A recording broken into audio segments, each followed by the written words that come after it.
May we never take for granted the ones who pour light into our lives. May the eyes of our hearts open before it's too late, and may love, when bruised, be brave enough to heal.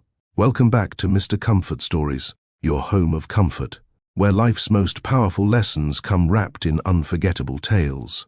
Today's story will make you pause, reflect, and maybe even reevaluate how you love and how you let yourself be loved. This woman, a wife who had been ignored, overlooked, and slowly faded into silence, posted one photo in a yellow dress, and the internet stopped.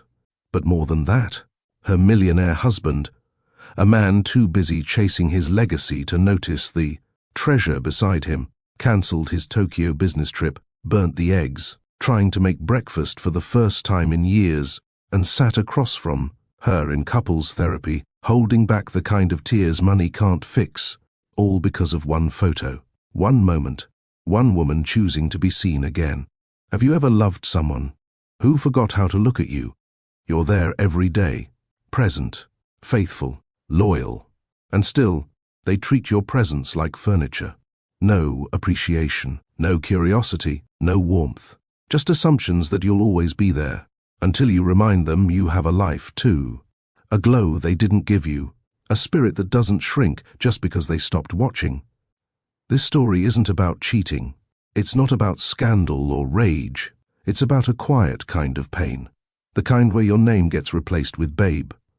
Your smile becomes routine, and your love is received like background noise. But what if that silence was broken by a single choice? A photo, a sundress, a moment that reminded the world, and the one who vowed to cherish you, that you are unforgettable. What happens when a woman chooses herself again? What happens when she stops waiting to be noticed and walks into the sunlight with her head held high? And what happens when her husband, once too consumed by business deals and bored meetings, realizes he's about to lose everything he thought would always be there? This is not a fairy tale. It's not a tearjerker built on cliches. It's the story of Donna and Gerald, a love once beautiful, now broken, trying to find its way back. Or not, because not every man who wakes up deserves a second chance, and not every woman who leaves comes back. If you've ever had to remind someone of your worth, or if you've ever felt unseen in love, drop A in the comments right now. Let's talk about it. You're not alone. Gerald Stanton wasn't just another rich man. He was a force. A CEO who could make or break billion-dollar deals before breakfast while riding in the back seat of a black town car speeding through the heart of Chicago. But when it came to the woman waiting at home, he was failing. Not because he didn't love her, but because somewhere along the climb, he forgot to look back. The kind of woman who walked into a room and made mirrors jealous, raised on the South Side by women who prayed hard, worked harder, and never let themselves go dim for a man. She wasn't loud. She wasn't petty. She was power in silence. And that silence, it had grown louder in Gerald's absence. Late dinners eaten alone. Laughter buried beneath reruns of her favorite shows. Nights curled up with her dog while her husband chased opportunity in Dubai, London, Singapore, anywhere but their marriage. But she never threw a tantrum. She didn't scream or cry or beg. She got smart. She got quiet. She got ready. She booked a solo trip to Miami, pressed her hair, bought a yellow sundress that hugged her just right, stepped out onto a sun-kissed balcony, and let the camera see what her husband no longer did. She posted the photo with a caption that could melt the coldest heart. I told the sun I needed to feel seen again. It said, "Say less." That post? 47,392 likes in one day, but only one view truly mattered. Gerald's, and when he saw it, his world stopped. This is where our story begins, and it's not just about a photo. It's about a wake-up call, a woman's return to herself, and a man finally realizing that the love of his life might not be there when he gets home. Before she ever took that photo in the yellow dress, before the trip to Miami, before the internet knew her name, Donna Jordan had already left. She just hadn't packed her bags yet. She left the day she realized her smile was no longer noticed. The day her excitement about redecorating the kitchen was met with a distracted, "That's nice, babe." The day she waited at their anniversary dinner table, alone, while Gerald texted, stuck in Tokyo. Again. "Let's reschedule." She left slowly, like a candle that didn't blow out, but dimmed until the room grew cold. Their penthouse in downtown Chicago had everything. Smart lights, floor-to-ceiling windows, imported marble counters, everything. Except warmth. Donna would wake up to the sound of silence, no humming from Gerald in the shower like he used to do. He was already gone, jetting off to another city, another meeting, another ambition. Breakfast for one, lunch at her desk, dinner reheated. Even the dog, a scruffy rescue they named Juno, had started looking at her like, "Is it just us again tonight?" It wasn't that Gerald had stopped loving her, at least not in a cruel, intentional way. He still paid the bills, still sent flowers on her birthday, even if the florist spelled her name wrong, still kissed her goodbye on the cheek when his car pulled up, mumbling, "Love you." But presence was gone. That sacred space where two people actually look at each other, listen to each other, want each other. What they had now was a shell. Some nights, Donna would sit by the window with a glass of wine and pray, not out loud, not with words, but with sighs, with aching shoulders, with thoughts like, "If I disappeared today, how long before he noticed?" And the thing that scared her most, she couldn't answer that. He didn't notice when she stopped wearing the perfume he used to love, the warm vanilla one she wore on their first date. He didn't notice when she changed her hair 3 times. Didn't notice that she'd stopped adding sugar to her coffee because she was trying to cut back.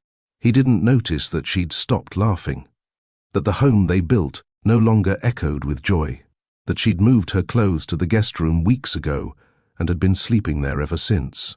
One Tuesday afternoon, Donna took herself to therapy. No announcement, no drama. She found a therapist who looked like her, same skin, same knowing eyes, and said, "I'm not here to fix my marriage. I'm here to remember who I am without it." Week after week, she unpacked the grief of being unseen, not unloved, just unnoticed. There's a difference, and it cuts deeper. Kike, her best friend from undergrad, called one night and said, "Girl, where's the joy in your voice? You sound like a voicemail." Donna laughed. A short one, the kind that hides sadness. "I'm just tired." Kike wasn't buying it. "Tired of what, sis? Of holding down a marriage by yourself? Tired of being a painting on his wall instead of his partner?" That one landed. Kike didn't mean to hurt her. She meant to remind her, "You deserve to be celebrated, not tolerated." Donna stopped reminding Gerald of birthdays. Stopped reminding him that they had a charity gala next Friday. Stopped reminding him that they hadn't had a date night in 9 months. She wasn't being petty. She was being done. It wasn't the absence of affection. It was the absence of curiosity. She could have dyed her hair purple, walked through the house in lingerie, or left a note saying, "I'm drowning on the fridge." And Gerald still would have missed it. And she began to wonder, if she didn't reach for him, would he ever reach for her? One morning, Donna stood in front of the mirror and asked herself, "Is this the version of me I want to keep being?" She stared at her reflection. Tired eyes, soft frown, spirit dim. She hadn't lost herself to drugs or alcohol or infidelity. She'd lost herself to neglect, to being a placeholder in her own story. That's when something inside her shifted. She didn't raise her voice. She didn't throw things. She didn't file for divorce. She booked a ticket to Miami, alone, not to escape her husband, but to return to herself. Donna stepped off the plane in Miami with her suitcase and a quiet resolve.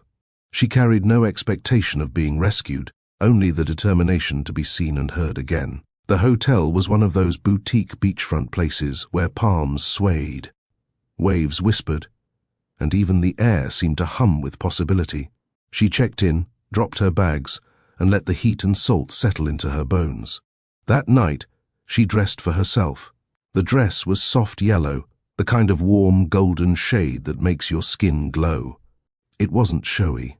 It wasn't revealing in an obscene way. but it hugged her curves gently and announced her presence in a room full of dim lights and half-heard laughter. She stepped onto the balcony overlooking the water. The horizon melted from lavender into deep navy, and the city lights along Biscayne shimmered like distant promises. She turned slightly, so the breeze caught her hair. She closed her eyes for a second, breathed, and then opened them and smiled. A single photo. She snapped it herself. No filters. The colors were pure.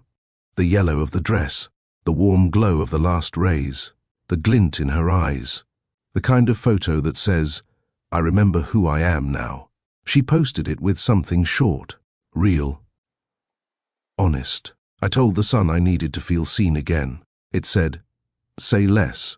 The post went live. At first, nothing dramatic happened. A few likes, a few comments, friends texting her screenshots. But then, because people respond to truth, even when it's quiet, the engagement grew. Friends shared. Strangers shared. Women wrote, "I feel this." Men tagged their partners. Some tagged their bosses. Many tagged themselves, just so they could remember they mattered. Soon, the number ticked up. Comments poured in. "You look radiant. I'm proud of you. Thanks for reminding me to stand up for myself."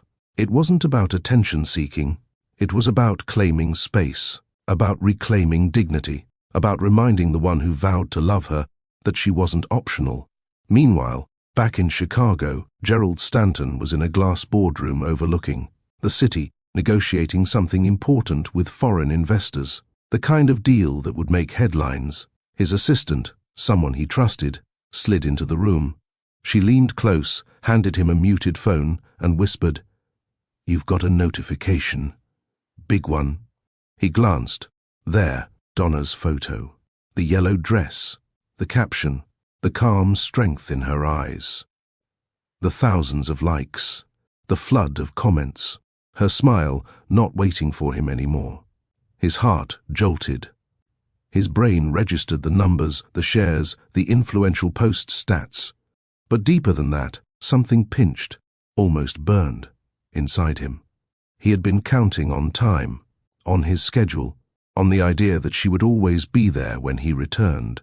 He'd assumed his absence was okay, that it didn't matter if he missed dinners, weekends, little moments, that she loved him enough to forgive it. He was wrong. That night, he sat on the edge of their bed, alone. The city lights outside made ghost shapes on the walls. He stared at his phone again, re-scrolled her comments, watched how people were responding, watched how people were seeing her, and realized he hadn't. He didn't sleep well. He didn't eat well the next morning. He didn't go to brunch with his partners. He cancelled them. He realized he had to see again. He realized he had almost lost the woman he loved, or maybe the woman he should have loved better. In Miami, Donna didn't know the magnitude her one photo would trigger. She didn't know Gerald was watching, that the image of the yellow dress would become the catalyst for her marriage's reckoning. She didn't plan it to go viral. She just planned it to be true, to be the moment that woke her heart, and maybe, just maybe, woke his. But even then, she didn't wait to see the effect. She kept living. She kept laughing with the waves. She kept sipping coffee on the balcony. She kept writing in her journal, reflections, truths, boundaries. She didn't reach out. She didn't text him that she posted. She didn't say, "Hey, did you see this?"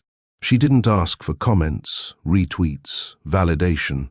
She simply stepped into the light and stayed there, even when it scared her. This is where the shift begins, the moment when the marriage sees, or fails to see, what it nearly lost, when what was ignored becomes visible, when silence becomes spoken. Gerald Stanton wasn't the kind of man who rushed anything. He didn't run to meetings. They waited for him. He didn't check his phone nervously. People checked theirs for his replies. He didn't scramble, didn't sweat, didn't panic. Until now. He sat frozen at the long conference table in his firm's headquarters. While executives murmured about projections and expansion into Asia, none of it registered. His thoughts were still stuck on that photo. That yellow dress. Those shoulders. That smile. That caption. "I told the sun I needed to feel seen again." It said, Say less.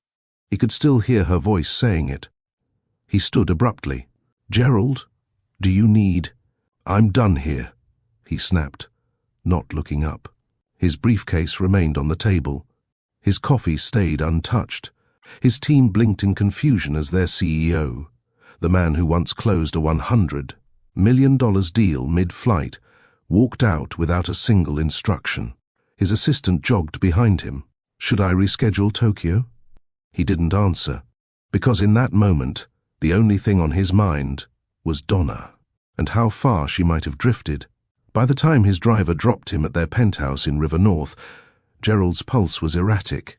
He keyed in the security code and stepped into the home that looked polished, expensive, and completely unfamiliar. The scent of her perfume, the warm one with hints of vanilla and almond, wasn't in the air. The living room was pristine, clean, not just neat, but untouched. Donna's presence had always lingered. Soft throw blankets folded a little, too casually, a half-read book on the armrest, a glass on the side table. But now, the space was sterile, too perfect, too quiet. He called out softly, "Donna?" No response. He walked to the kitchen. Everything was stocked, but he didn't recognize half the items in the fridge. Oat milk? Was she drinking that now? Avocado hummus? Donna hated hummus. Or had that changed too? He opened the pantry and saw rows of tea boxes. Chamomile, lemon balm, things she drank when she couldn't sleep. He exhaled slowly. She hadn't just packed up and left, but emotionally, she was long gone. He moved toward the bedroom. Their bedroom, but as he stepped inside, he froze. The bed was made. Clean sheets, decorative pillows perfectly arranged, too perfectly. He touched the mattress. It was cold. Not the kind of cold that comes from morning air conditioning, but the kind that says no one slept here in days. His gut twisted. He opened the closet. Some of her clothes were missing, just enough for him to notice. Just enough to scream, "This isn't your house anymore." He checked the guest room. That's when it hit him. Her slippers were there, her journal, her silk bonnet on the nightstand. She'd been sleeping away from him, and he hadn't even noticed. He checked his phone again, opened her location, deactivated. He called, voicemail. He texted, "Hey babe, read." No reply. He sat down on the guest bed, the one she'd made her own, the room where she had been reclaiming her peace, quietly, while he kept assuming. Everything was fine because the mortgage was paid and the fridge stayed full. He felt a weight pressed down on his chest, the kind that no business deal could fix. It was the weight of not seeing, of thinking love was maintenance, when it should have been devotion. Gerald leaned back against the wall and looked around. The little room smelled faintly of lavender oil and lemon-scented cleaner. He had missed this entire shift, missed her soft detachment, missed the fact that she had stopped talking to him before she ever left. What kind of husband doesn't realize when his wife starts sleeping in another room? What kind of man doesn't know the woman he loves has stopped feeling loved? His head dropped into his hands. He breathed slowly, deeply, but his thoughts raced. This wasn't about a dress. It wasn't even about the photo. It was about all the days before that, the ones he dismissed, postponed, silenced, rescheduled.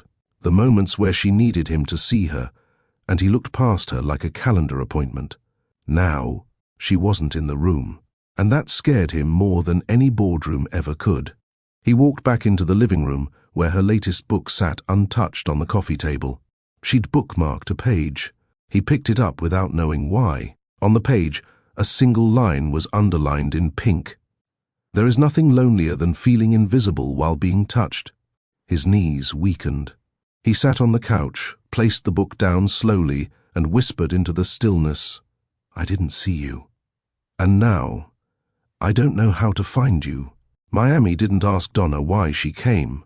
It simply welcomed her. The warmth pressed gently against her skin, wrapping her in something she hadn't felt in months. Presence.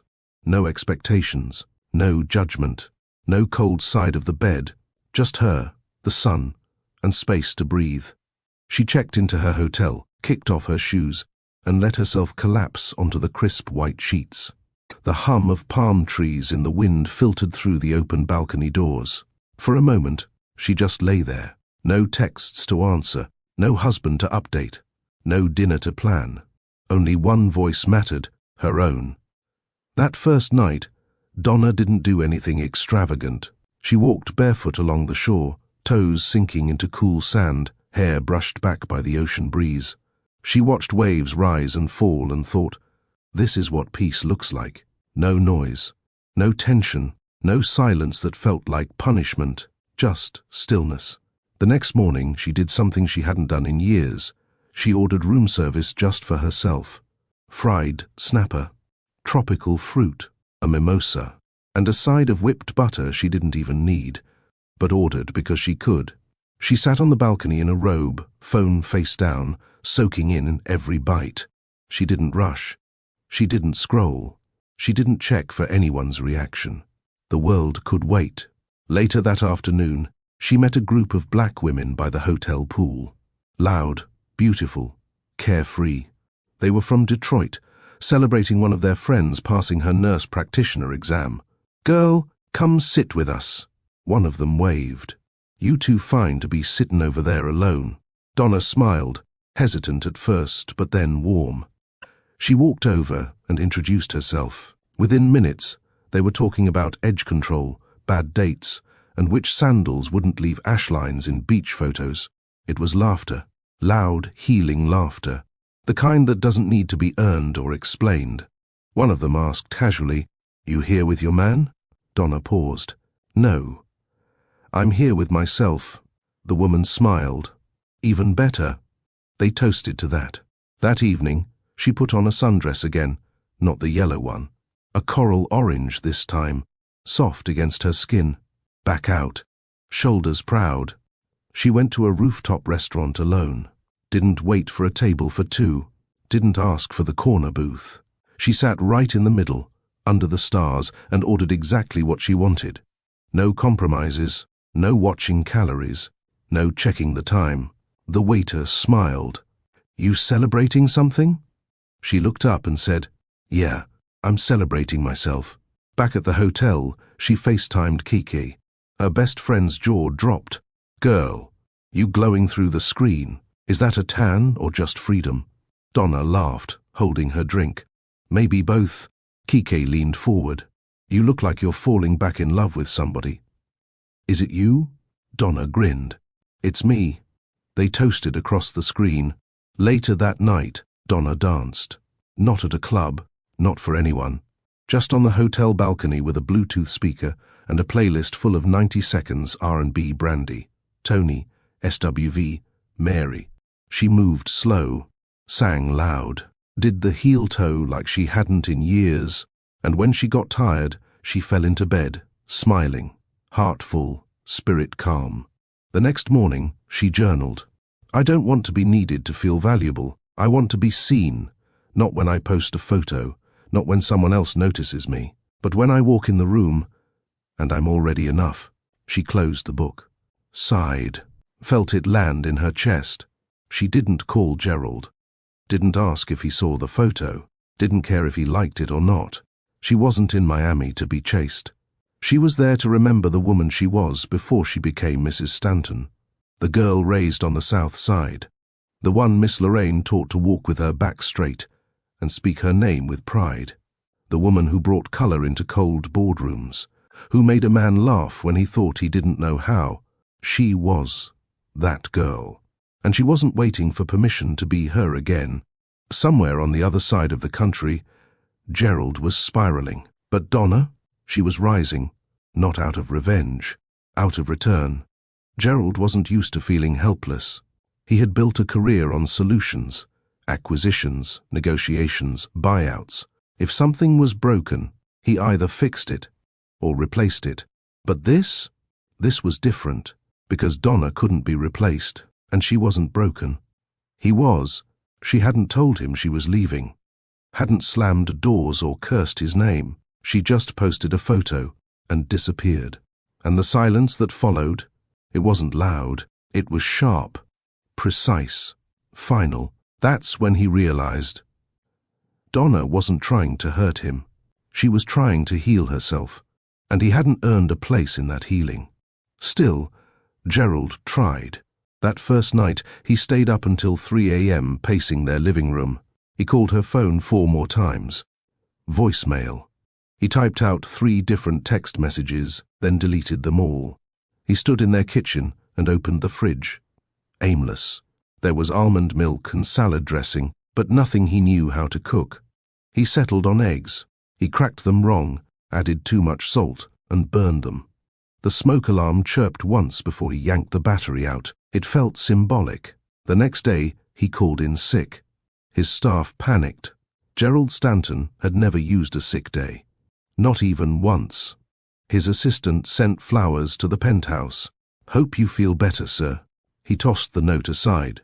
He needed something more than flowers. So he sent them to Donna instead. 2 dozen long-stemmed roses. Red, delivered to their home with a handwritten card. "I miss you. Come back." Gee, he waited. Nothing. No text. No call. Not even a delivery confirmation. Day 3. He woke up early, showered, and stood in front of her bathroom mirror with fog clinging to the glass. He stared at the counter. Her makeup bag was gone. He opened the top drawer.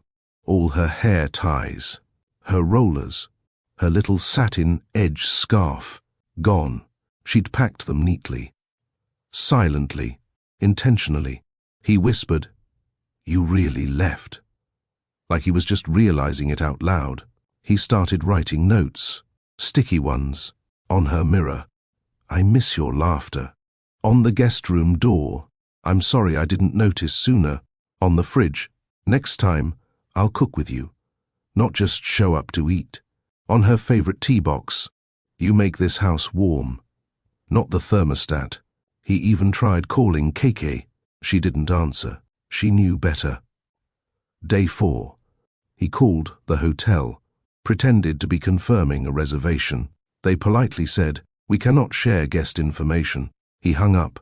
That night, he sat at the dining table, the one Donna had begged him to eat dinner at when she redecorated it last spring. He remembered brushing her off, told her they didn't need real dinners when they could eat takeout in bed. Now the table looked at him like it was waiting for someone else to come home. He pulled up Donna's Instagram again, clicked on the yellow dress photo, clicked on the caption, scrolled the comments. "Sis, you better glow. This is peace. The kind of photo you post when you're finally free." That one stung. He clicked through her older photos, photos he hadn't liked, photos he hadn't commented on. He saw now. Her smiles had been fading for months. She hadn't been glowing for him. She had been surviving. And now, she was living without him. He sat on their couch, held one of her throw pillows to his chest. The scent of her lingered faintly, mango butter and shea. He hadn't noticed it before. Now it was all he could smell. That night, when she finally responded, it wasn't a call. It wasn't a paragraph. It was a single text. "You don't get to miss me now just because the world finally saw what you didn't." He stared at the screen for a long time. Typed, "I know." Deleted it. Typed, "Can we talk?" Deleted it. Finally, he sent, "I'm trying. I don't know how, but I'm trying." Read. No reply. He stayed up until 2 a.m. again. Not because he was working. Not because he was distracted. Because he was unraveling. This was his wake-up call. And he was realizing too late, you can't win back someone with flowers if you didn't water them while they were growing. Donna didn't log into Instagram to check numbers. She didn't stay glued to her phone to track analytics. She wasn't refreshing to see who shared, commented, or tagged her. Because that photo, the one with her in the yellow sundress on a Miami balcony, wasn't about going viral. It was about remembering. Remembering her softness, her strength, her shine. She posted it. She logged out, but the world stayed logged in. Within 12 hours, her post had cleared 10,000 likes. By the next morning, 25,000. By the end of the weekend, 47,392 likes, and rising. It wasn't just the likes. It was the energy behind them. The comments exploded. Some short, some poetic, some deeply personal. This healed something in me. "You're what peace looks like. Sis, you just reminded me I've been shrinking for too long." That caption? A sermon. That man fumbled a legacy. "I'm booking a solo trip tomorrow. I deserve this kind of glow." Bloggers picked it up. Influencers reposted it. Therapists quoted the caption. Someone tweeted a side-by-side of her old couple photos with Gerald and the balcony photo, captioned, "When you leave what drains you, you make room for your light." It racked up retweets in the thousands. Even TikTokers jumped in, using her caption to start audio trends. "I told the sun I needed to feel seen again." Donna Jordan, the woman who had felt invisible in her own marriage, had now been seen by nearly 500,000 strangers. But Donna didn't perform for it. She didn't follow up with more thirst traps, didn't post bikini photos or hashtag glow-up hashtags. Instead, she posted her morning coffee by the beach. A simple note. "Good morning. Still choosing joy." 30,000 likes. News outlets picked it up next. Lifestyle blogs, women's magazines, even a popular YouTube commentary channel. One headline read, "This woman's yellow dress just made the internet fall in love with her and made her husband rethink everything." Another one, "Quiet Power, how Donna Jordan inspired thousands of women to reclaim their shine." And then, she didn't leave with a scandal. She left with her peace. One night, she opened her messages, DMs from strangers, hundreds, thousands, black women especially. "I've been married 12 years. I haven't felt seen since year 3. You gave me the courage to cancel the wedding. I'm not even in a relationship, but I needed this to remind myself that I matter. I wish my mom had seen this before she died in silence." Donna stared at the screen, heart swelling and trembling at once. She hadn't meant to become a voice. She was just trying to breathe. But there was power in the unintentional, because she wasn't trying to perform for validation. She had chosen herself. And that authenticity, that's what made her a symbol. Her old college professor sent her an email, a black woman who taught gender and media. Subject, "Your photo just reached my lecture hall. Donna, I've used your post to start a discussion on digital liberation and black womanhood. The students are calling it the yellow dress moment. Just thought you should know. You started something." Donna didn't know how to process it all. She didn't ask for a platform. She didn't plan a movement.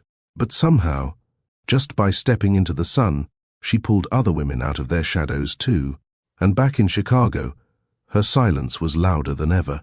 Because the more the world noticed her, the more one man realized just how blind he had been. Gerald created the burner account at 2:12 a.m. He sat alone in the penthouse living room, lights off, hoodie pulled over his head, phone glowing in his hand. His real account? That wouldn't do. Too obvious. He didn't want Donna, or the world, to see him watching. But oh, he was watching. He chose a username that meant nothing, used a fake photo of a mountain as his profile picture, clicked follow, held his breath. Her account was public, no barriers. There she was, Donna, unfiltered, unapologetic, unbothered. He scrolled down again, past the yellow dress post, past the beach morning, coffee, past the girls by the pool laughing about braids and coconut oil. She was alive in every frame, not performing, just present. He tapped each photo slowly, zoomed in on her eyes. They were light again, the kind of light that made him want to slam his head into the marble counter. He read the comments, all of them. Men, "Let me take you to dinner, Queen. Whoever let you walk away is a fool." That smile, "You could shut down Wall Street." Women, "You are my reminder. I screenshotted this to keep in my phone as motivation. Your peace is glowing through the screen." And there it was again. Her peace. That's what was bothering him. She wasn't mad. She wasn't spiteful. She wasn't crying in hotel rooms or throwing shade in captions. She was fine. Without him. Gerald threw his phone across the couch, pressed his palms to his eyes. He had spent years building brands, investments, companies, And now, he couldn't even reach his own wife. The burner account became a daily routine. He didn't just scroll. He watched her stories. She didn't post often, maybe once or twice a day. But when she did, he was the first one watching. He watched her eat conch fritters by the water, watched her dancing barefoot in her hotel room to Mary J., watched her write in a journal with the caption, "Writing like my peace depends on it." Because it does. He couldn't sleep after that one. He tried texting again. "You look amazing." "I'm proud of you." Read. No reply. He stared at old photos of the two of them. Their anniversary in Paris. That Christmas when she wore the red dress, and he kept glancing at her like she was the only light in the room. She hadn't changed. She'd just been fading slowly while he wasn't paying attention. And now? She was no longer within reach. He Googled her name. There were articles, think pieces. Donna Jordan's viral glow-up is more than just a pretty photo. Why women are calling this the yellow dress moment. She chose peace, not pettiness, and the internet can't get enough. His heart thumped with a new kind of fear. This wasn't temporary. Donna wasn't just taking a break. She was evolving, publicly, quietly, beautifully, without him. He tried calling her sister, straight to voicemail. He tried emailing Donna. "I know I don't deserve to ask, but I hope you're safe." Nothing. His world, once built on meetings, mergers, strategy, was now shaped around a woman's silence. She had moved on with grace. And he was stuck, watching, through a burner account, behind a fake name, tapping replay on her story like it might give him another second of what he lost. If you've ever had someone realize your worth after you moved on, tell your story below. We're listening. Drop a love if you've ever felt invisible. And found your glow anyway. That night, Gerald stood in her closet. He hadn't gone in since she left. The space smelled like her still, soft and warm and citrusy. He opened her jewelry drawer, saw the little studs she used to wear when she was too tired to shine. Now she was shining without effort. He walked back to the living room, sat on the edge of the couch, and stared at the ceiling. He whispered, "I lost you, and I didn't even realize it was happening." But Donna? She knew. She had known for a long time. Malcolm's name came up the first time over coffee. Donna was at a sidewalk cafe near the beach in Miami. Pastel chairs, light chatter from tourists, heat shimmering from sea breeze. She sipped a cappuccino, journal open. The pages still held morning thoughts about joy, visibility, and boundaries. A woman from the pool group approached her. "Donna, this is my cousin Malcolm. He's an accountant in Chicago, but he's on break. He saw your post about the yellow dress. He wanted to meet you." Donna paused, but the pause felt easy. There was no sense of rush, guilt, or wanting to fill a space. She nodded, collected her journal, stood up. She walked over. Malcolm was polite, warm, respectful, a little shy. He didn't ask why she left her husband or what had gone wrong. He asked what she planned to do next. He listened to her words, steady and silent, as if he'd been taught how to honor women by simply holding still while they spoke. He wasn't trying to be her rebound. He wasn't trying to fix what was broken. He wasn't there to make Gerald jealous or to show proof of her value in public. He was simply there, present, which made all the difference. As the afternoon sun lowered, they talked about books, small dreams, travel, justice, charity. He asked about her charity ideas. He offered suggestions without offering pressure. He made her laugh. Gently. The kind of laugh she used to give when she believed in possibilities alongside someone, not beneath someone.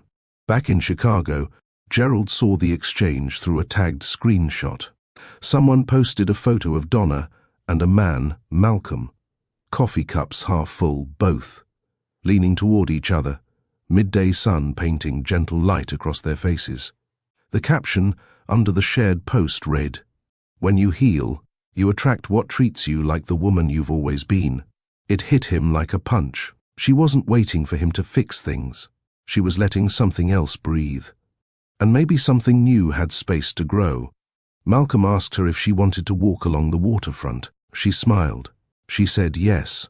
He didn't take that as permission to get too close. He stayed beside her, matching her pace, asked questions, listened to her answers.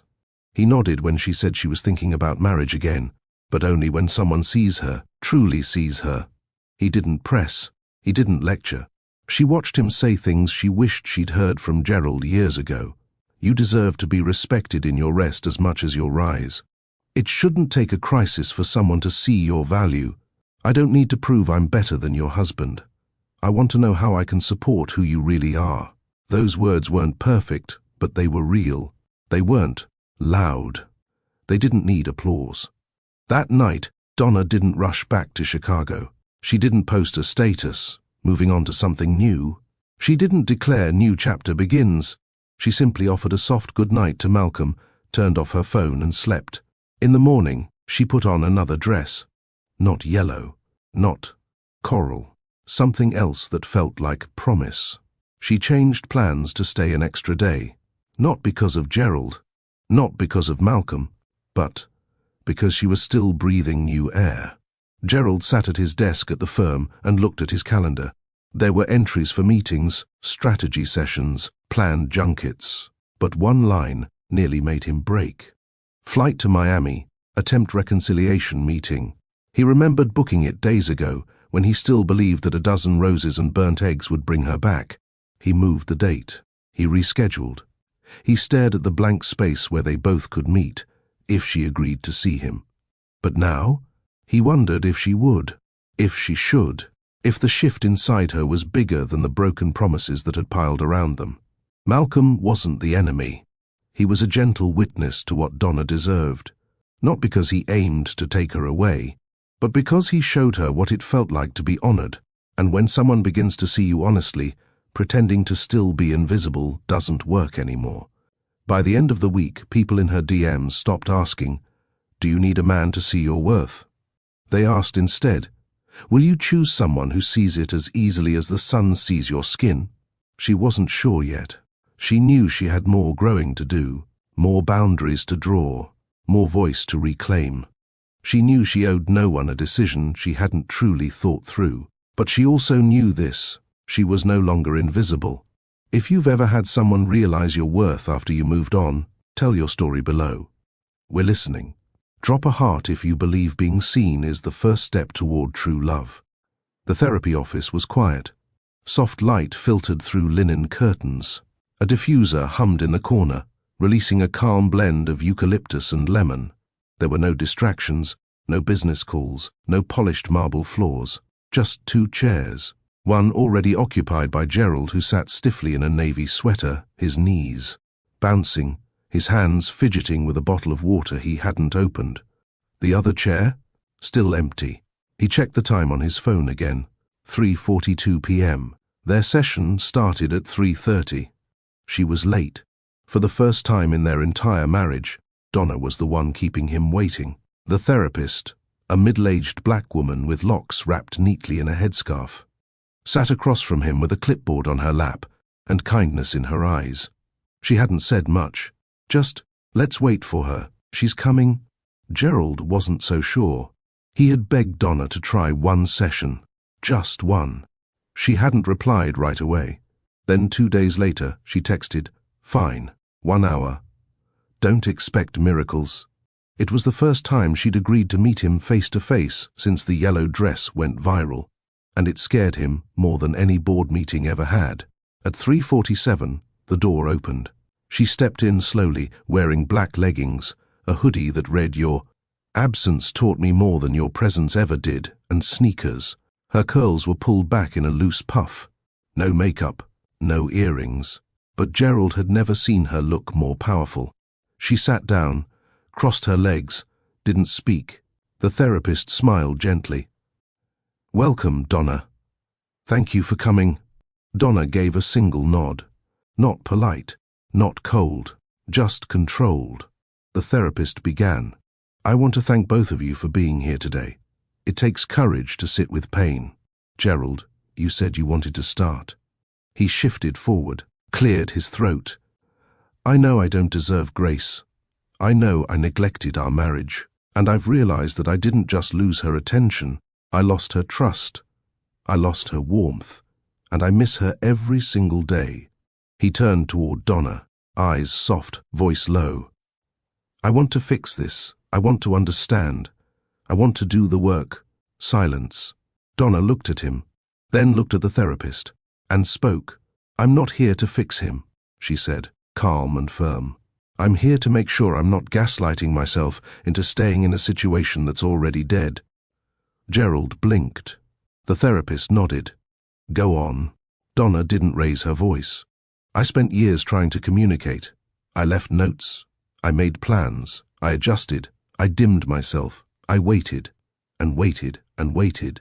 Her voice didn't crack. It didn't tremble. I was in this marriage by myself, and I'm not angry about it anymore. I'm clear about it. Gerald opened his mouth to respond.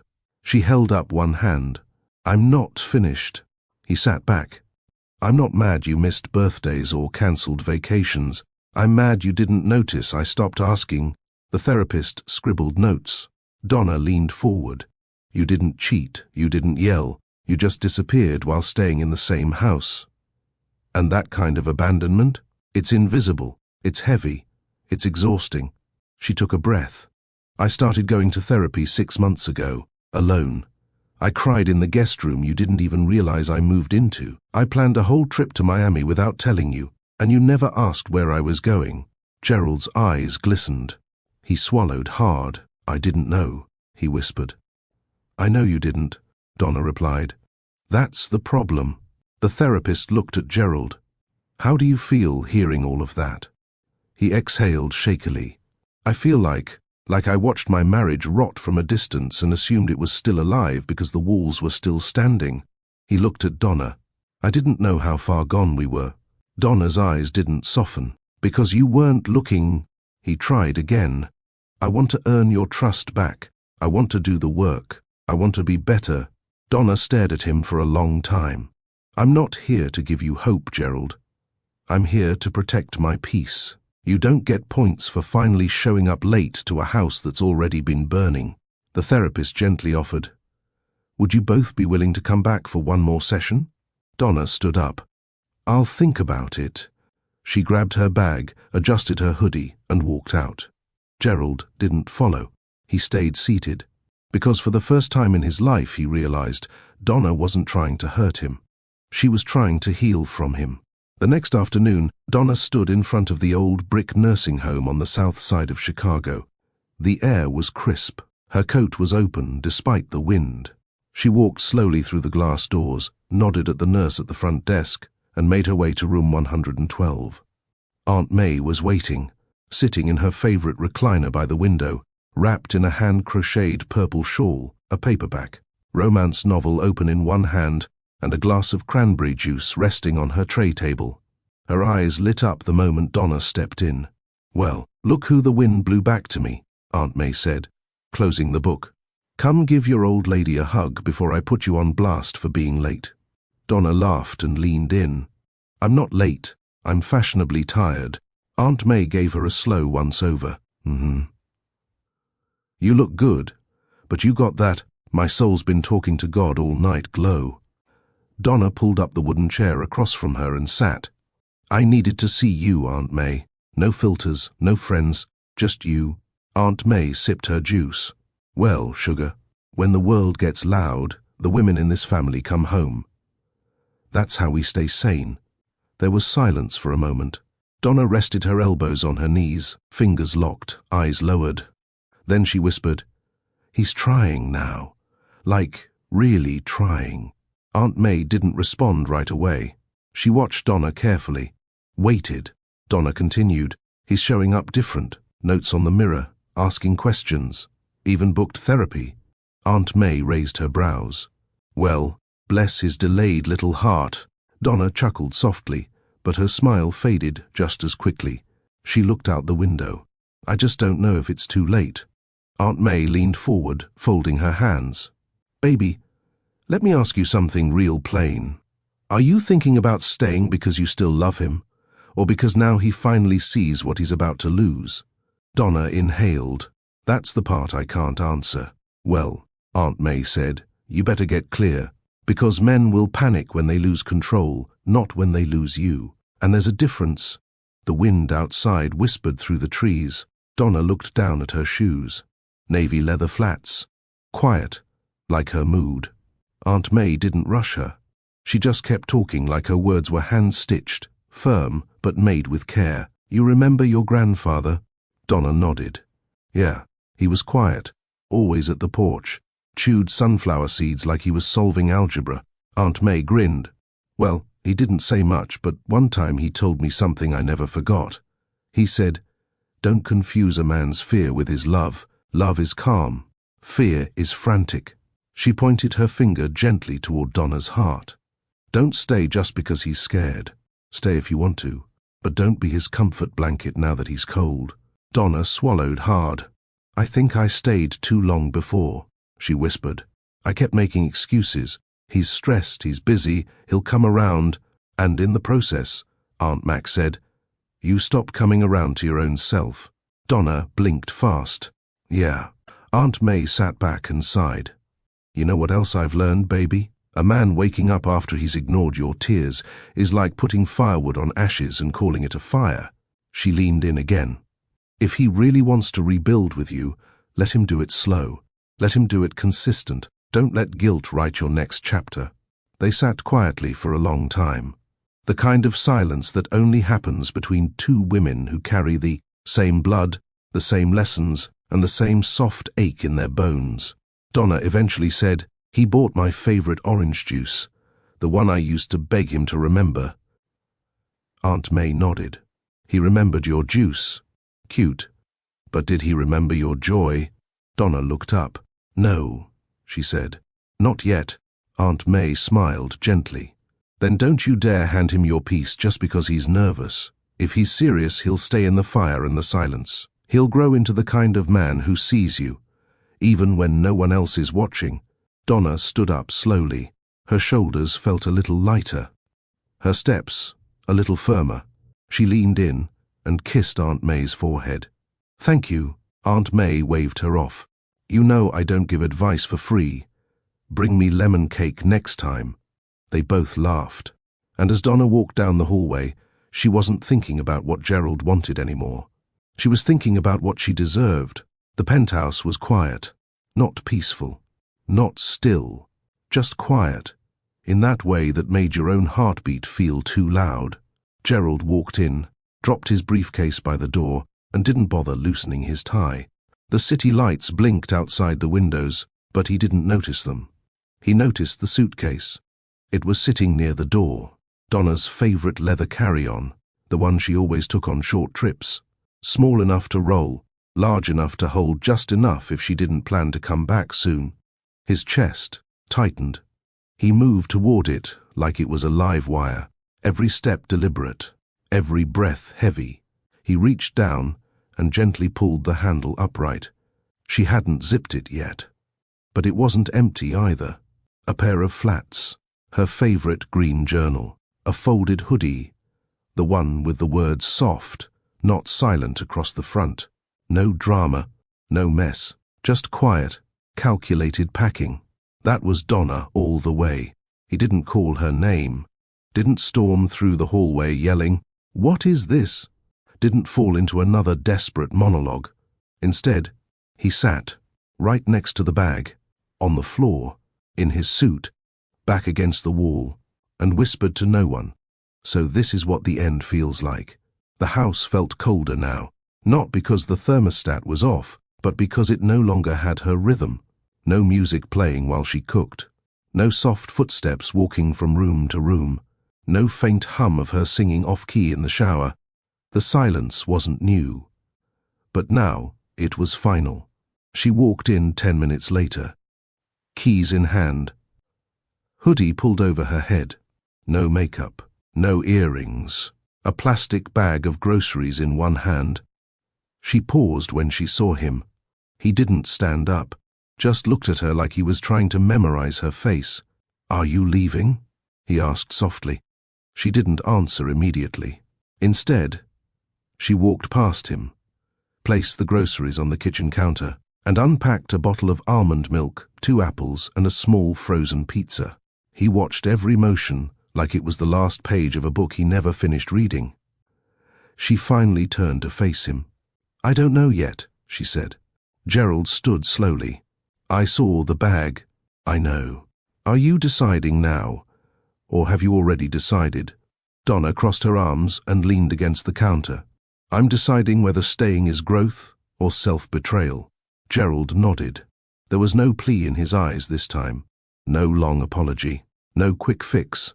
Just quiet. The same quiet he'd given her for months. But now, he was the one drowning in it. He stepped closer. "I've been showing up late, Donna. I know that, and for the last few weeks I've been trying to fix something I didn't water for years. I kept thinking money, time, flowers, therapy. All of it could make up for the gap. But the truth is," he took a deep breath, "you were grieving this marriage while I was still cashing in on its convenience." Donna looked down. "I miss you," he said. "I missed you for years," she replied. "You just didn't notice." He swallowed hard. "I'm noticing now." Silence. Heavy. Honest. Then she whispered, "Do you know what I miss the most?" He leaned in. "What?" She closed her eyes for a moment. "Your attention, your warmth, the way you used to light up when I walked into the room.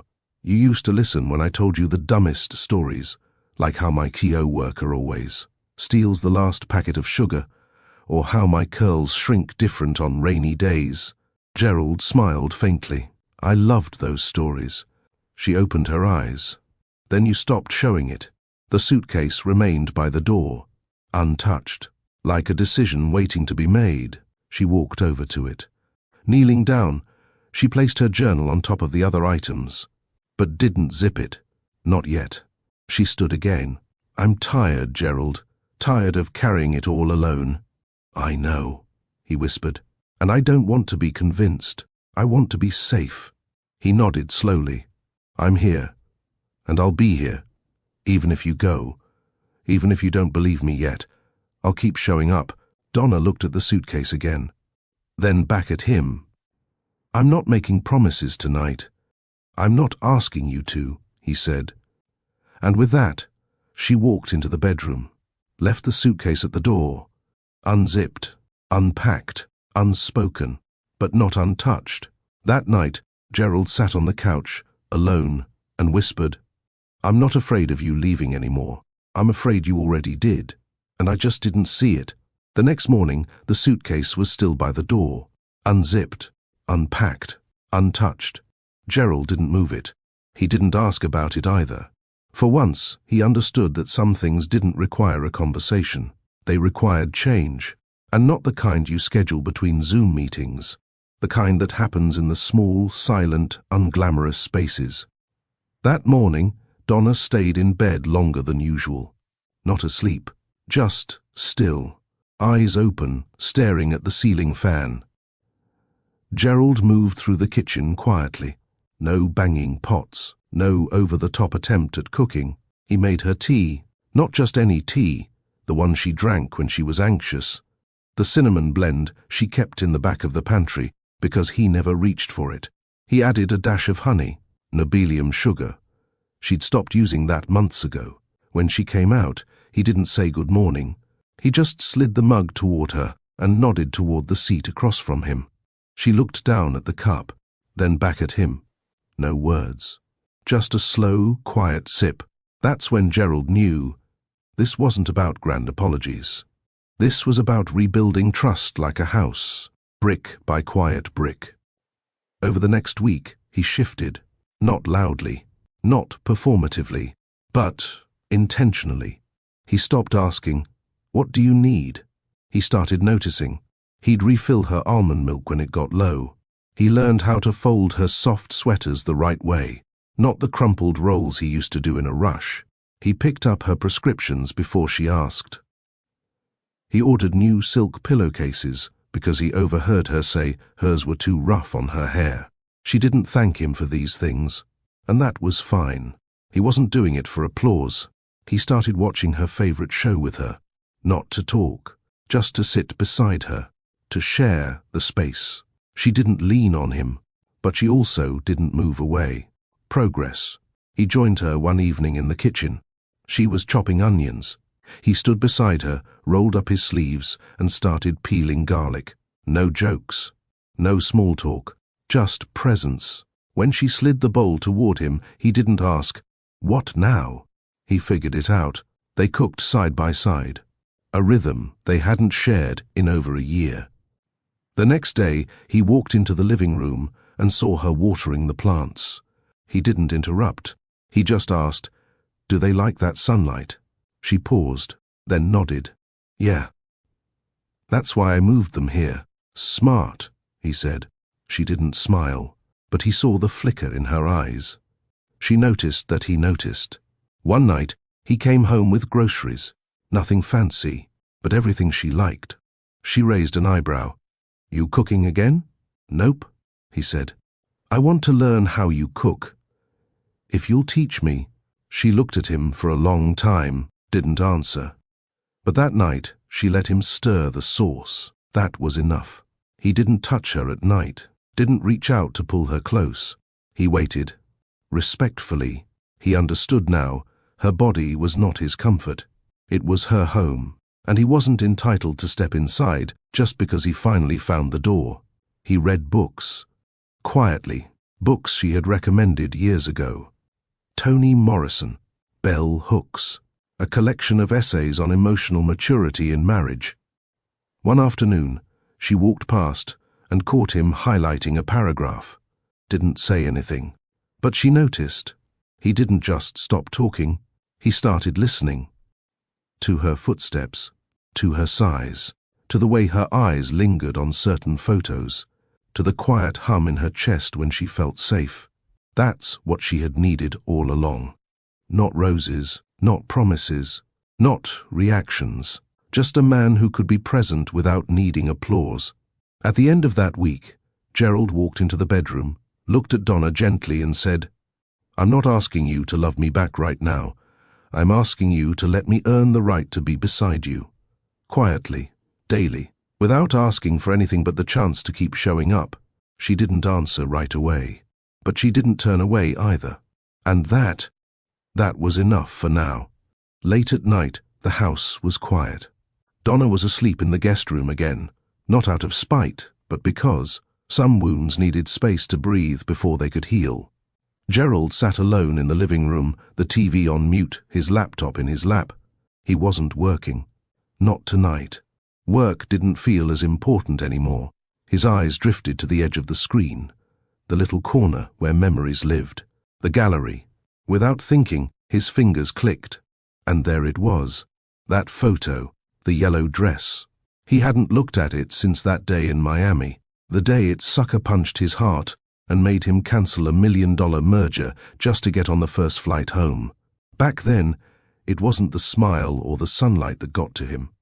It was the possibility that another man could see her, really see her, and claim what he had left unattended. But tonight, as he stared at the image again, it hit differently. The jealousy was gone. What remained was awe and shame. How had he missed it? How had he walked past that smile for months without realizing it was dimming? She stood on a Miami boardwalk, wind teasing her curls, a yellow sundress wrapping her body in sunlight.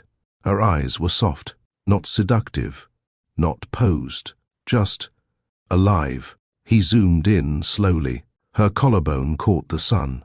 Her fingers curled gently at her side. No ring. She had taken it off by then. He hadn't even noticed. She looked like a woman who had remembered herself. Not because someone reminded her, but because she refused to forget. He swallowed hard. That yellow dress wasn't just fabric. It was a flag, a declaration. I'm still here. Gerald remembered when she bought that dress. It was 2 summers ago. She held it up in the boutique, laughing, "Too bright for me." He hadn't looked up from his phone. "Looks fine," he muttered, distracted by another contract deal. She had smiled anyway, not because she believed him, but because she wanted to. He closed his laptop now, the guilt flooding in. That photo was not taken for him. It was taken despite him. It was taken because she needed proof she still existed. even if no one else noticed, especially him. That night, Gerald walked quietly into the guest room. She was asleep, her back turned, a soft breath rising and falling. He didn't touch her. He just sat at the edge of the bed, opened his phone, and held up the picture. He whispered, barely audible, "I see you." The words caught in his throat. He wasn't just saying it for her. He was saying it to himself, because for years he'd been married to a woman he barely saw. And now? Now he couldn't look away. The next morning, Gerald didn't bring up the photo. He didn't bring up anything. But Donna noticed something had changed. The way he looked at her. It was softer, still regretful, but clearer. Not a man hoping to be forgiven, but a man finally seeing the cost of his blindness. Later that day, he did something unexpected. He went online and ordered the exact same yellow dress. Same size, same cut, same brand. He wasn't trying to recreate the moment. He was honoring it. It arrived 2 days later. He left it in a box on her pillow. No note. Just the dress. That evening, Donna stood in the doorway, holding the box in her hands. "Why this?" she asked. Gerald stood still, not rehearsed. "Because I never told you how beautiful you looked in it. Because I didn't deserve to see you in it the first time. And because if you ever decide to wear it again, I want it to be because you feel loved." Silence filled the room. Donna's eyes shimmered. Not with tears, but with recognition. Not forgiveness. Not yet. But understanding. And that was enough for today. The air in the house had shifted. Not light. Not heavy. Just different. Donna moved through it like a woman settling into her own skin. No longer avoiding.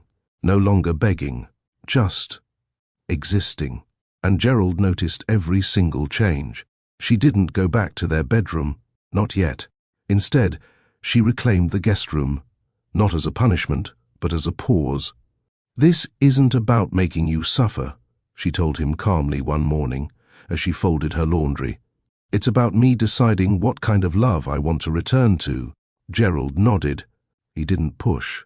For once, he let her lead. The kids noticed too. Mum was around more. She started packing their lunches again, not out of obligation, but because she missed it. She danced with Kara in the kitchen while flipping pancakes, and when Dylan asked to be walked to school, she agreed. But Gerald? He stayed in the background, watching, learning. One night, Donna called him into the living room. The yellow dress was folded neatly beside her on the couch. He sat. "I need to make something clear," she said, crossing her legs, her tone steady. He braced. "This marriage can't go back to what it was," she said. "I can't shrink again just to fit into your life." He nodded slowly. "I don't want you to," he replied. Her eyes searched his face for signs of performance. There were none. She continued, "If we're going to rebuild, I have conditions." Gerald leaned forward, not defensive, but eager to listen. "First, no more disappearing into work. I'm not asking you to stop working. I'm asking you to come home before our kids go to sleep." He nodded. "I can do that." Second, therapy, for both of us. Not because I want to fix you, because I want to fix us. If it's worth fixing, I'll book it tomorrow. Third, she paused, her voice softening. "I need you to see me, even when I'm not dressed up, even when I'm tired, even when I don't post a photo to remind you I exist." "I do now," he said, barely above a whisper. "I know. But I need to believe it's not temporary." There was a silence between them, not tense, not cold, just honest. Donna leaned back. "And lastly, I'm not moving back into our room until I feel safe there again. Not just physically. Emotionally." Gerald nodded again. "I'll wait, as long as it takes." The next few weeks became a slow dance. No music, just rhythm. Unspoken, deliberate. He started texting her during the day, not just updates, but check-ins. "How are you feeling today? Thinking about that dance class you loved? Want to try it again? Dinner's on me tonight. You want soul food or sushi?" They weren't grand gestures, but they were real. And Donna didn't respond every time. She didn't need to. Sometimes just reading the texts reminded her that he was showing up. On a Thursday afternoon, Kara ran through the front door waving a flyer. "Mummy, Daddy said he signed us up for the father-daughter dance. Can you help me pick a dress?" Donna froze, then smiled. The old Gerald would have sent his assistant. This new one, he wanted to be there. Later that night, Donna stood in the doorway of the kitchen, watching him twirl Kara in his arms, her giggles echoing off the walls. And something inside her cracked open, not all the way, but enough. She walked past the dress folded on the couch, placed her hand on it, and smiled, not because she was ready to wear it again, but because she knew, when she finally did, it would be on her terms. Gerald used to think love was loud, lavish vacations, surprise gifts, dramatic gestures. He thought making it up to Donna meant sweeping her away to a tropical island or delivering diamond earrings after every fight. But now, he was learning that real love is quiet. It sits beside you when you're tired. It remembers how you like your coffee. It listens. It learns. And most importantly, it unlearns. He started keeping a journal. Not the business kind filled with meeting notes or stock projections. A personal one. Something he'd never done before. Each page held lessons Donna never intended to teach but did, just by surviving his neglect. April 18th. She told me she felt invisible. That means I must become a man who sees without needing a spotlight. April 22nd. She said she couldn't keep giving without receiving. That means I must learn to give before she asks. April 29th. She didn't want a savior. She wanted a partner. Gerald read those lines before bed like scripture, not to perform, but to become. At work, he made real changes. For the first time in years, he stopped scheduling 8 p.m. calls just to look important. He declined an overseas conference, shocking the board. "Family takes priority now," he said simply. No one questioned it.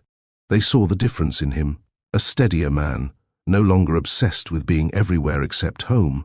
Every night, he sat at the kitchen table as Donna cooked for the kids. He didn't touch his phone. He didn't interject with solutions. He just listened, even when she didn't speak, even when she hummed softly to herself while stirring the pot. That, too, was communication. One evening, as she braided Kara's hair on the couch, Donna glanced up. "You're different," she said, almost casually. Gerald looked up from his journal. "I'm trying to be better. Not louder." She nodded, then added, "Trying doesn't fix everything, but it counts." He smiled faintly, closed the journal, and said nothing more. He was learning silence too. There were slip-ups. One morning, he got frustrated during a delayed Zoom call and snapped at the housekeeper. Donna heard it from the hallway. She didn't say much, just met his eyes with disappointment. That night, he apologized to both women. Not out of guilt, but out of growth. On a Sunday afternoon, he followed Donna to a community event she once loved, a wellness circle for black professional women. She hadn't attended since their marriage began to unravel. He sat in the back, respectful, the only man in the room. He didn't speak. He just watched Donna shine again, her laughter filling the room, her voice commanding attention, her presence unfiltered by pain.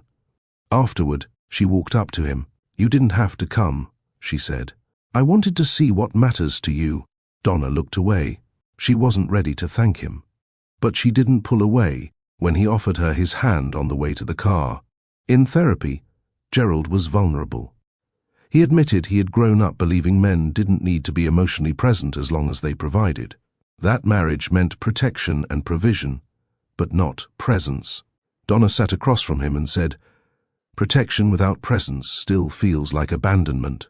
He nodded, wiping his eyes. "I see that now." That night, he slipped a handwritten note under her door. "You never asked me to be perfect. You just needed me to show up. I'm here now, every day, every hour. Not just for you, but for the man I want to be." Donna read it in silence and tucked it into her Bible. He didn't return to their bedroom. She hadn't asked. He understood that some doors need to be knocked on every day, without pushing them open, but every morning he knocked on her heart, gently, patiently, and waited for her to decide when to answer. Love didn't come back with fireworks. It came back with folded laundry, with a hand on her lower back when she carried groceries in, with quiet cups of tea Gerald made in the morning without asking how she took it, because now, he remembered, these were the things Donna noticed, not because they were grand, but because they were different. He stopped talking over her when she corrected the kids. He stopped offering business advice during her staff meetings at the clinic. Most importantly, he started asking questions. What would you like to do this weekend? Can I come with you to the book club? I promise not to say a word. Was that song you were humming your favorite again? One Saturday, the power went out during a thunderstorm. The house went dark. The kids screamed. Gerald lit candles. He gathered the children in the living room, and, to everyone's surprise, including his own, he led a game of Black History charades. Donna hadn't laughed that hard in years, watching her kids act out Rosa Parks refusing to give up her seat while Gerald guessed Michelle Obama refusing to dance in public nearly had her in tears. Not sad tears, but tears from a place long buried. Joy. The next day, she woke up early. She made Gerald a plate of plantain and eggs, the way he liked it. Set it down. No note, no smile. But she didn't have to say anything. He looked at the plate like it was a peace treaty carved in olive oil and salt. He ate every bite with reverence. At church, Gerald started sitting next to her again. Not just physically, but emotionally. He held her hand during worship, not just for the optics. When she bowed her head in prayer, he closed his eyes too, and didn't check his phone. Donna watched all of this quietly. She didn't rush to open old wounds. She didn't fall back into his arms. But the walls she had built so high, they began to sprout windows. One day, Kara came into the room with tears in her eyes. "Mummy, is Daddy moving back in?" Donna froze. Gerald walked in just in time to hear. Kara looked between them. "I like it better when we're all together, and Daddy plays Uno." Donna sat down slowly and pulled her daughter onto her lap. "We're rebuilding, baby, slowly, like Legos. Remember how easy they break when we rush?" Kara nodded thoughtfully. Gerald crouched beside them, eyes soft. "No rushing," he whispered. "We'll build it strong this time." Kara nodded and went to get her Uno cards. Later that night, Donna stepped out to the backyard. Gerald was there, fixing the broken porch light. Sweat on his brow, sleeves rolled up. He looked over. "Need help?" she asked. "Nope. Just trying to light your path." She looked at him. Something about the way he said your, not our, moved her. She didn't say thank you. She didn't need to. He was learning to do things without expecting a reward. That weekend, they visited her mother's house in Chicago. Her mother, Donna's biggest protector, watched Gerald like a hawk. She didn't offer him a hug, didn't ask him to stay the night. But as the night wore on, she noticed Gerald washing dishes, entertaining the kids, and helping set the table without being asked. Her mother leaned in and said quietly to Donna, "Maybe he's finally seeing what he almost lost." Donna looked at Gerald across the room. He was helping Micah, their nephew, tie his shoelaces. "I think he is," she whispered back. One night, Donna had a rough day at work. A patient had lashed out. Her back was aching. The clinic's funding paperwork had bounced back for the third time. She came home and dropped her bag with a sigh. Gerald didn't say, "Want to talk about it?" He didn't try to fix it. He handed her a fuzzy blanket, turned on her favorite jazz playlist, and started rubbing her feet while she rested her head on the couch arm. No words, just presence. Donna closed her eyes and let herself exhale. She hadn't kissed him yet, not on the lips. But one night, as he leaned in to say goodnight, she kissed his cheek, slow, soft, intentional. "Thank you," she said, "for nothing in particular, but everything in between." Gerald stood there in the hallway, stunned. It wasn't forgiveness yet, but it was something better. Hope. If you believe real love starts with attention, not diamonds, tap the like button and share this story. The storm hit late that night. Not the kind that knocks over trees, but the kind that forces silence. Donna had just finished putting Kara to bed. The wind howled outside. The rain beat against the windows like a protest. She came downstairs wrapped in her robe and saw Gerald in the kitchen. He was barefoot, wearing an old hoodie from his college days, pouring tea. He looked up, surprised. "I thought you'd be asleep," he said gently. "Couldn't. The wind." She paused. "Kara's scared again." Gerald nodded. "So am I, sometimes." Donna blinked, not at the storm, at his honesty. He poured 2 cups. They sat across from each other at the kitchen table. No fancy lighting, no distractions, just the sound of rain. Gerald looked at her with tired eyes, but not from stress, from feeling everything all at once. "I was afraid to come back," he finally said. "I thought maybe you were better without me." Donna stirred her tea slowly. "Some days I was, some days I wasn't." He nodded. That hurt, but it was fair. "I don't want to be the man who leaves when things get loud," he added. "Not again." She looked at him. "You were never the problem, Gerald," she said softly. The silence was... Thunder cracked. The lights flickered. She moved closer to the window, wrapping her arms around herself. Without a word, Gerald got up and stood beside her. They watched the streetlights sway in the wind, and that's when it happened. She turned to him. He looked down at her. No words, no permission, but the kind of closeness that didn't need to ask. He reached for her face, slowly, like she might break if he moved too fast. She didn't pull away. His hand rested on her cheek. Her breath caught. And then, their lips met. It wasn't a kiss of passion. It was a kiss of forgiveness, of rebuilding, of remembering the love that started before the bank accounts, the arguments, the missed anniversaries. It was quiet, long, and deeply personal. When they pulled apart, neither spoke. Because nothing needed to be said, the storm outside began to ease, and something else cracked open inside Donna. Not because Gerald had suddenly become perfect, but because he had become present. Later, she found one of Kara's storybooks on the couch. It was open to a page where the prince listened. Instead of charging in to fight the dragon, she smiled. That was the kind of love she wanted. And maybe, just maybe, Gerald was learning how to offer it. They didn't sleep together that night. They just laid on the couch, his arm wrapped around her waist, her head on his chest. The thunder rolled in the distance, softer now. "You smell like peppermint," he whispered. She chuckled. "It's my hair cream, Gerald." He smiled. "I've missed your laugh." She closed her eyes, and for the first time in a long while, she didn't feel like she was waiting for him to leave again. She felt like he had already come home.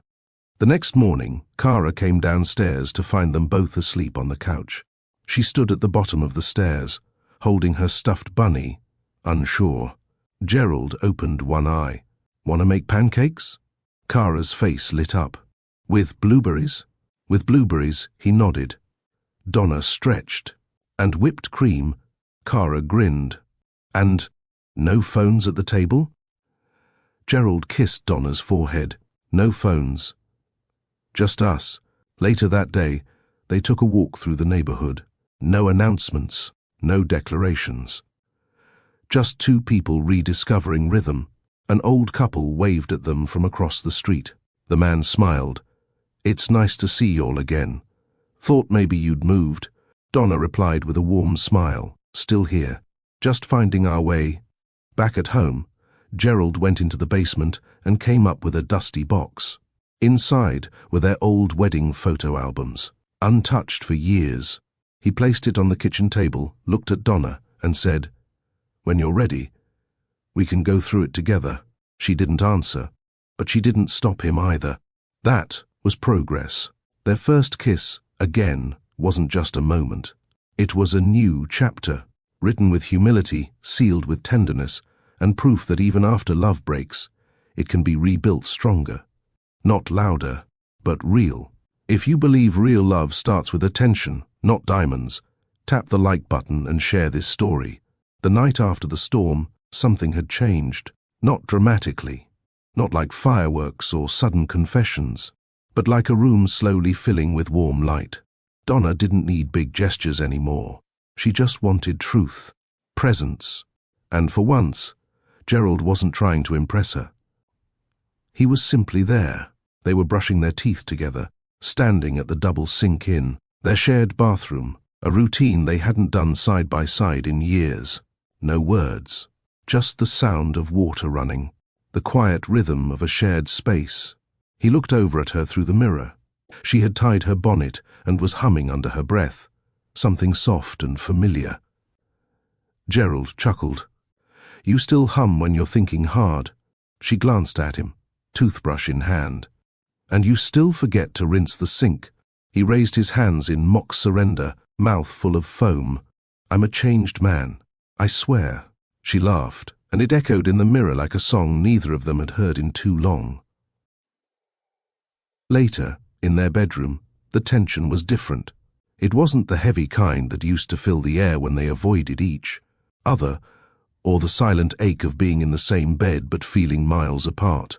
Tonight, the tension was tender, soft, like two people remembering how to hold each other without obligation. Donna was wearing one of her older nightgowns, nothing revealing, just cotton and comfort. Gerald, already in bed, reached over and patted the space beside him. She hesitated, not because she didn't want to, but because this moment was sacred. She walked over and sat, folding her legs beneath her. They didn't touch at first. Instead, they just talked about Kara, about how she'd grown so fast, about her new obsession with frogs and how she wanted a pet one named Mr. Jump, about the time Donna had to explain to Kara that not every problem could be solved with stickers and hugs, and how Gerald had secretly loved watching that parenting moment unfold. Then the conversation shifted, to them, to before, to the nights they both cried quietly after a fight, to the times Donna thought about leaving and the times Gerald thought she already had, emotionally if not physically. But they didn't dwell there, they just acknowledged it, because intimacy wasn't about pretending it never hurt. It was about knowing it did and still choosing to stay. Gerald finally reached out, brushing a strand of hair from Donna's cheek. She leaned into it, eyes closed. Not for the romance, but for the safety. He didn't pull her into a kiss. He didn't undress her or press her down. He just held her hand, their fingers laced together on top of the covers. "I don't want to rush anything," he said quietly. Donna looked at him. "You're not." They sat in silence, not awkward, just present. After a while, Donna laid her head on his chest. He wrapped his arm around her, steady and slow. She could feel his heartbeat, not racing, just strong, constant. "I used to feel invisible," she whispered, "like I was living in your shadows, like our home was your showroom and I was just decor." Gerald's hands squeezed hers gently. "I know," he replied, "and I hate that you had to feel that. But I see you now. I really do." Tears welled in her eyes. Not sadness. Relief. Because for the first time in a long while, he wasn't responding with guilt. He was responding with growth. They didn't make love that night. They just held each other. Donna's breathing softened. Gerald's hand never left hers. Outside, the wind had calmed. The moon peeked between the curtains. And in the stillness of their bed, intimacy bloomed, without performance, without pretense, without pressure, just the quiet, powerful decision to try again. The next morning, Donna moved through the kitchen with a lightness she hadn't felt in a long time. The coffee brewed softly, the scent swirling through the air like an old comfort. Gerald had taken Kara to her art club's morning event, giving Donna the rare gift of a quiet house. As she wiped down the kitchen island, she spotted a small envelope tucked under the fruit bowl. Cream-colored, neat handwriting. Her breath caught when she saw the familiar loop of her own name, written in a style she hadn't used in years. Carefully, she picked it up. The envelope was aged but unopened. She flipped it over and saw it, "From the woman you promised never to forget." Her hands trembled. This wasn't a prank. This was herself, from another time. 10 years ago. She'd written that speech as a backup in case she got cold feet on her wedding day. Her pastor had encouraged her to write it. Put your truth down on paper. So if your voice fails, your words won't. She had tucked it into her mother's Bible and forgotten about it in the whirlwind of life. But someone had found it and returned it. Donna sat at the dining table, sunlight pouring over her like grace, and unfolded the letter. Her eyes scanned the words, each line like a mirror. I don't want a perfect life with you. I want a real one, with fights we work through, with joys we multiply, with flaws we choose to love instead of fix. There will be days I feel unseen even by you, but I'll fight to stay soft. I'll fight to speak. I'll fight for us. Promise me you'll do the same. And if one day you forget this, I hope you find this letter before it's too late. Her fingers clutched the paper, her heart swelling with emotion. She had forgotten these words, but her soul hadn't.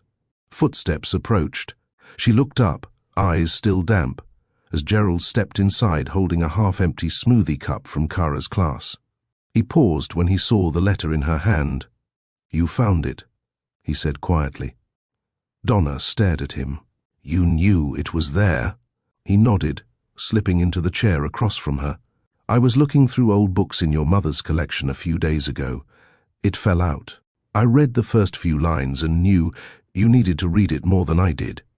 Donna blinked at him, stunned. He wasn't defensive. He wasn't apologizing. He was honoring her voice, even from a decade ago. I meant every word, she whispered. I believe you did, he said gently. And I think you still do. They sat in silence. But it wasn't empty. It was sacred. The letter sat between them like a bridge, spanning the versions of themselves they had been and the ones they were becoming. Donna folded it neatly and slid it back into the envelope. I want to frame it, she said. Gerald smiled. I was hoping you'd say that. She stood, walked over to his chair, and kissed the top of his head. Not out of duty, not out of habit, but because that letter reminded her who she was and who they could still be. 2 days after Donna had found the letter, life had gently resumed its rhythm. But something had shifted. It was in the way she hummed while folding laundry, the way Gerald lingered longer before leaving for meetings, the way they touched, not with urgency, but with presence. Still, Donna couldn't have imagined what was coming next. That Saturday morning, Gerald asked Donna to dress up, not in anything fancy, but something warm and comfortable. He told her to leave her phone behind, which instantly raised her eyebrow. You trying to kidnap me? She teased, hands on her hips. Gerald chuckled and kissed her forehead. I'm trying to surprise you. That part made her nervous. She hated surprises. Or at least, she used to. But the look in his eyes wasn't mischievous. It was tender, intentional. So she nodded and followed him. They drove to Bronzeville, past the church she once used to volunteer in, past the diner where they used to have brunch before Kara was born, past the now shuttered center where Donna once mentored young girls after her shift at the salon. Her heart ached as they passed that old building. It had closed 5 years ago when funding dried up. She hadn't driven down that street since. But Gerald pulled over, right in front of it. Donna looked at him, confused. The building looked different now. The graffiti was gone. The bricks were repainted, the windows were clean, and a banner hung across the front. The Donna Morgan Center for Girls opening soon. A sanctuary for strength and self-worth. Her mouth fell open. She blinked at the banner. Blink again. Then turned to him with wide, trembling eyes. Gerald. Her voice was barely a whisper. He smiled. I bought it 3 months ago, he said, stepping out and opening her door. Donna didn't move at first. Couldn't. Her legs finally carried her toward the front steps, where a small ribbon had been tied across the entrance. She reached out and touched it with trembling fingers. I didn't want to fix you, Donna, he said softly from behind her. I wanted to build with you, and I thought, maybe it was time I showed you that with actions. He walked her inside. The main hall had been repainted in soft lavender and cream. Framed photos of Donna's late mother, her old community work, and Kara's artwork decorated the walls. A prayer corner stood near the back with soft lighting and a cozy bench. There were rooms for mentoring, a mini library stocked with books written by black women, a workshop space with sewing machines and writing desks. Tears streamed down Donna's face. She didn't care if her makeup was ruined. This was not a grand gesture. It was a tribute, a restoration. "You didn't just remember me," she said, voice shaking. "You remembered who I am." Gerald stepped closer. "I never forgot. I just forgot how to show you." They stood in the center of the hall, and Donna hugged him like she hadn't in years. Not out of fear, not out of longing, but because something sacred had been reborn. She could smell the paint on the walls. She could hear the faint hum of hope rising through the space. This wasn't about romance. It was about reverence. Later that night, when they got home, Donna placed the framed letter, the one she had found under the fruit bowl, on their mantel. Beside it, she placed a photo of the center, two parts of her life, once forgotten, now living side by side. Gerald stood behind her and wrapped his arms around her waist. "You built this," he whispered. "No," she corrected gently. "We did, and for once, there was no performance, just presence, no fireworks, just a steady flame. If you believe real love starts with attention, not diamonds, tap the like button and share this story." The old penthouse in River North felt like another lifetime now. Everything in that high-rise had echoed with distance: cold granite counters, sleek glass, walls, and miles of silence between two people who once vowed to grow old together. But this new place? It wasn't grand. It wasn't featured in magazines. It didn't have a rooftop pool or gold-plated faucets, but it had windows that opened to real air, a backyard with messy hedges, and most importantly, Donna had chosen every part of it. They moved into their new home in Oak Park at the start of spring. The front porch creaked when you stepped on it.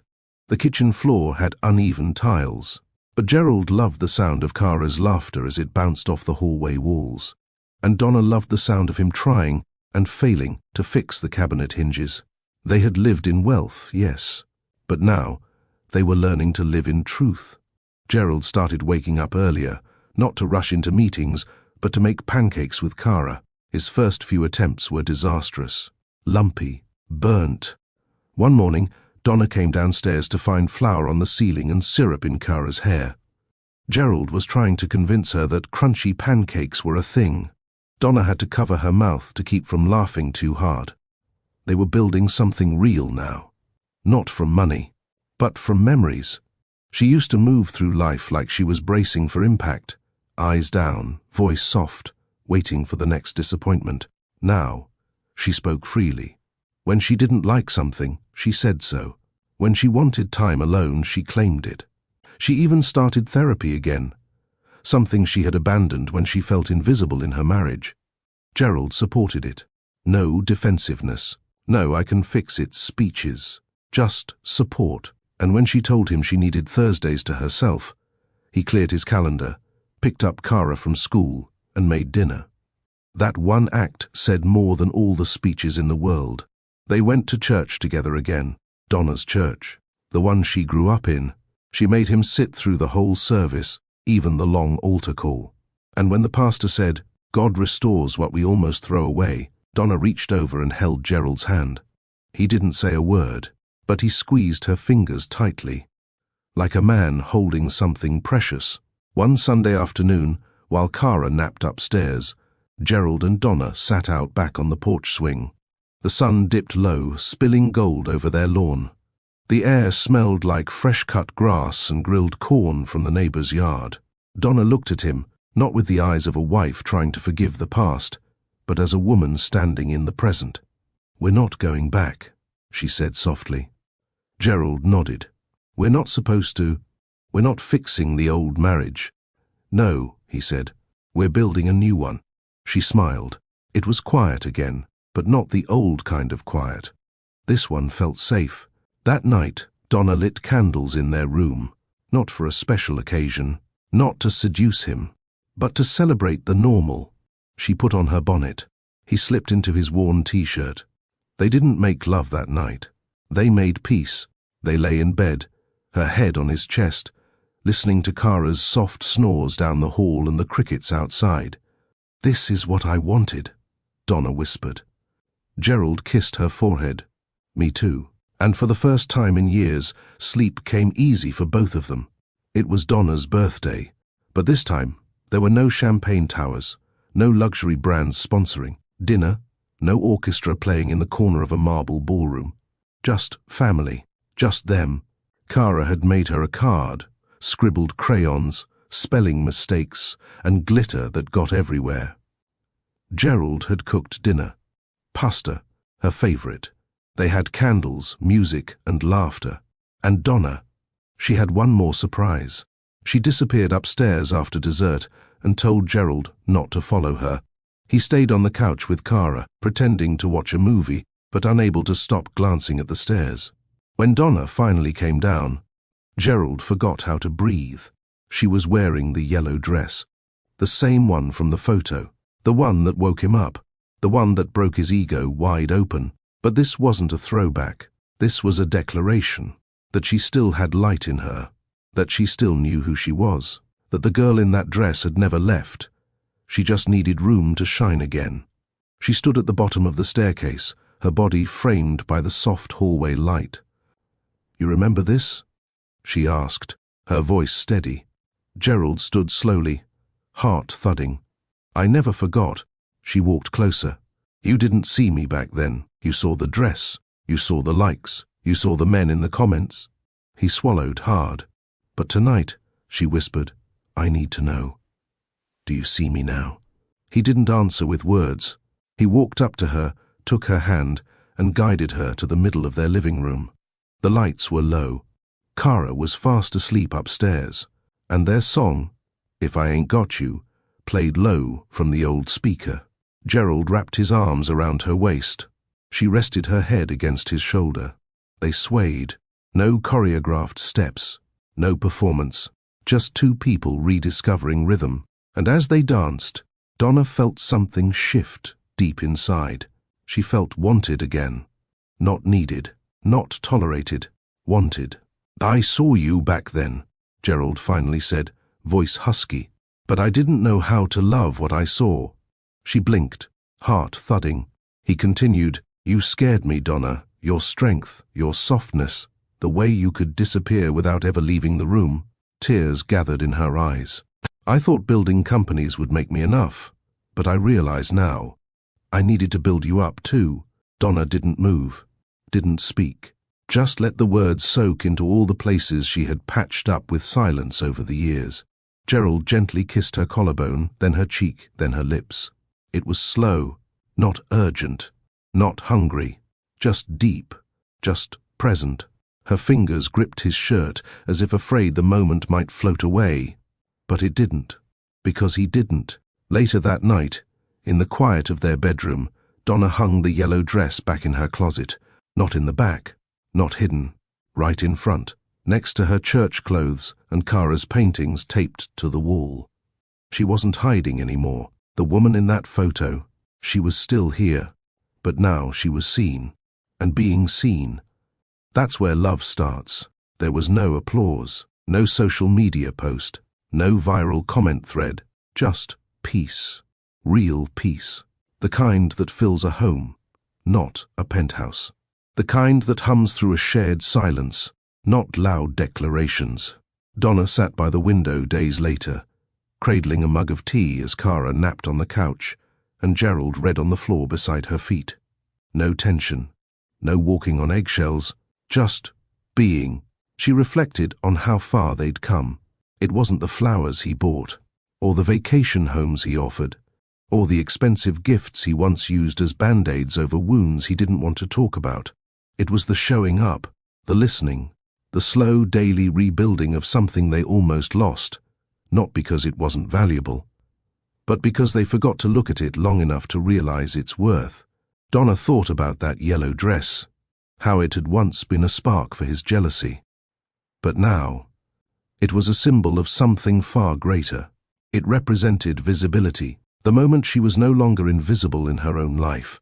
The moment she reminded herself and him that her value was never in the likes or the curves or the photo, but in her presence, in her fire, in her essence, Gerald finally looked up from his book. Their eyes met. "You look peaceful," he said. "I am," she replied, a small smile tugging at her lips. "For the first time in a long time, I feel like I'm not disappearing anymore." He crawled toward her, resting his head on her lap. "I promise," he whispered, "you'll never have to fade again." They didn't have all the answers. They didn't have a perfect past, but they had today and tomorrow, and that was enough. Because real love, the kind that grows after pain, after neglect, after silence, isn't a recycled version of what used to be. It's new, it's intentional, it's chosen.